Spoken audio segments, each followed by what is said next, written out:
having a garage sale is the best thing that you could ever possibly do with your time. Sorry if the quality of this video is absolute shit. I'm trying to balance my phone on my steering wheel. Also, if you don't know what a garage sale is for, you know, my out-of-country viewers or just, you know, out-of-the-loop viewers, a garage sale is where you take all of your shit that you don't want and you put it on a driveway and you ask other people to pay money to take it away from you. I wrote these all down because they made me laugh and I was thinking about it while I was bored at work. So anyways, I mean, it kept me very stimulated. And I'm like also watching to see if other people are watching me because this is fucking weird. And I get that, okay? I get that I'm weird, but I mean, if I have to go back inside and face these people, I'm not about that life. There's people that come up and they just want to chat. They're like, this is my opportunity to make friends, and they're at their house, they're at their most vulnerable, there's nowhere they can go, so I'm gonna come up on them and just talk their ear off. I had these old men that were like hitting on me and they were talking about popcorn, and I was like, what is happening? I'm happy other people are with me. Well, the next day, homeboy came back and was like, oh, I recognize you. And I was like, no one was out there with me at the time, like, helping me sell stuff at the garage sale, and I was like, oh my god, Mom, Dad.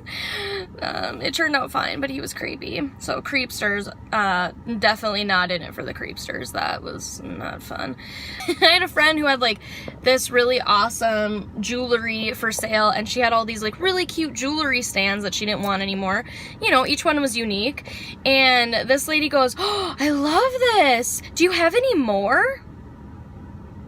This is not a frickin' store. There's no inventory. We have no stock.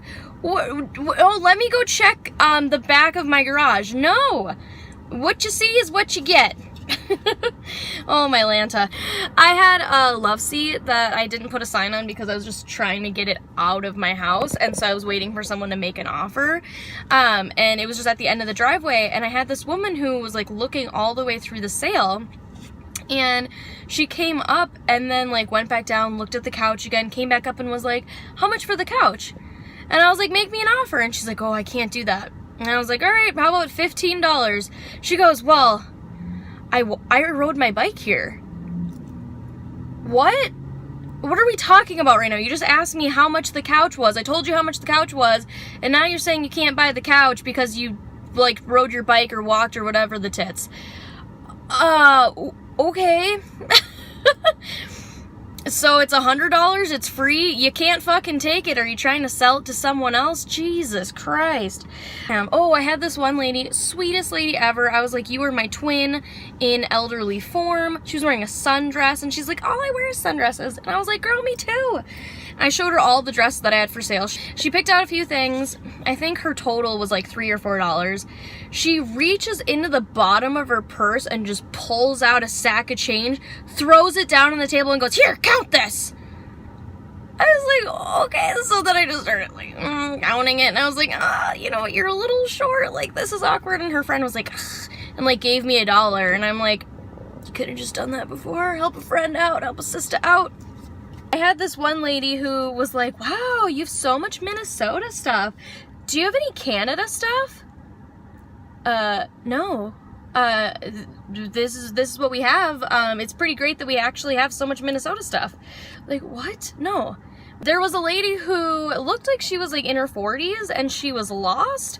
So, I mean, my neighborhood can be kind of confusing, but she had a smartphone and she asked for directions on how to get out of the neighborhood, specifically like a play-by-play, churn-by-churn.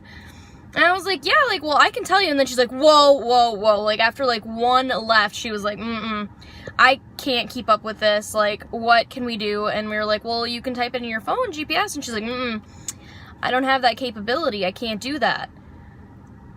Okay, so then I was like, well, I have paper. I can write this down for you. She's like, oh, yeah, that'd be great. And then she's like, while you're writing it down, hey, can one of you try to set up the GPS on my phone? My friend's like, okay, sure, like, let's tango. Let's try to set this up and, you know, make your life easier. Sorry again, what the hell am I doing? So that's directions, lady. So I put, like, advertising out advertising. I put it out on Facebook to be like, yo, we're having a garage sale, come stop by. Also put it out on Facebook Marketplace. If you've watched some of my other videos, I have rants about Facebook Marketplace and the things that really bother me about it. I won't go into detail with that because that's another rant for another day, and also it's another video. But I did have someone message me on Marketplace saying, I see that you open your garage sale at 8 o'clock. Can you open it at 7 o'clock? I know I'm going to buy at least $40 worth of stuff.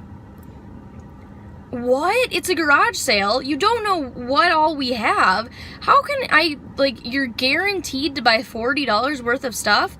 That doesn't make any sense. I don't listen to that promise. People will look at something that, like, you know, is retail like $80 and, like, it's, you know, in condition where it's probably still, like, in a store would have been worth like $70, and it'll be marked $2 because it's a fracking garage sale, and people will be like, no, I can't do $2. How about 25 cents? No. Go away. I'll put this on Marketplace. I'll get $60 for it on Marketplace. What are you thinking? No, it's $2 or go. Get out of my lawn. Someone's backing up. I feel uncomfortable. Last thing I wanted to mention, just people watching again, but I had the sweetest freaking neighborhood kids that came up to visit. They were freaking awesome. They like rode up on their bike, and at first, like the first day I had it for 3 days, this boy was like, this garage sale's awesome. I'm gonna be back tomorrow. And I was like, cool, come visit every day. So he came back the next day, and his friends were with, and his friend goes, oh, my friend was right. This is a great garage sale. They were so respectful. They said please and thank you. They asked about prices on things. They had money. One boy pulls out a $10 bill and he goes, can you break a 10? I'm like, how old are you? This is amazing. Oh, this. Okay, so I don't understand what it is that people are just like hounds. When it comes to garage selling, they're like, gotta have it. Like, I'm gonna find this metal spoon that I would have never known that I needed. Anytime that we were packing up or setting up, people are just like in it. They're like eye on the prize. And I'm like, dude, like the last day that we were having the sale, we literally had a car parked in our driveway. We were ripping down all the stuff, and people were like walking up and like digging through boxes that we had already packed up. People are just insane. They love the sales. They're in it to win it. Anywhoozers, you guys are great. Thanks for watching my garage sale video. Not sure how I'm going to label this yet, but you'll find out because by the time you click on it, it's already labeled. Oh my God. You guys are wonderful. Put out some more videos soon. Hope you have a wonderful weekend. If you're watching this and it's a Monday, sorry, it's Monday. All right, bye guys.